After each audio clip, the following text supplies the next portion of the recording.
සුබ දවසක් වේවා. ඉතින් හැම දිනකටම නිදුක් නිරෝගී වාසනාවන්ත සුබ දවසක් වේවා.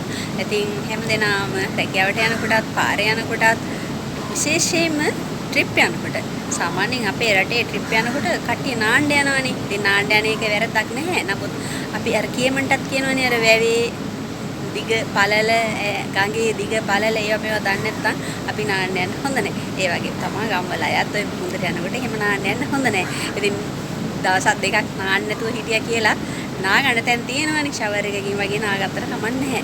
ඉතින් නානහට වැඩිය ජීවිතේ වටින නිසා ඉතින් නාන්න නැතුවම ට්‍රිප් එක ගිහින් විනෝද වෙලා තිරුවන් සරණින් දෙවි රැකවරණ ගෙදර આવත් හොඳයි නේද? ඉතින් මොකද වටිනා ජීවිත අහිමි වෙන එක ඉතින් අපේ රටට මුළු මහත් දෑයටම පාඩුවක්.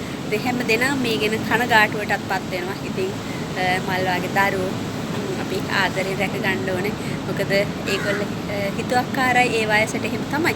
නමුත් අපි දැනගන්න ඕනේ ඒ අයට ආවාද උපදෙස් දීලා එහෙම නැත්නම් තරවටු කරලා හරි ඒගොල්ලන්ගේ ජීවිත ආරක්ෂා කරගන්න.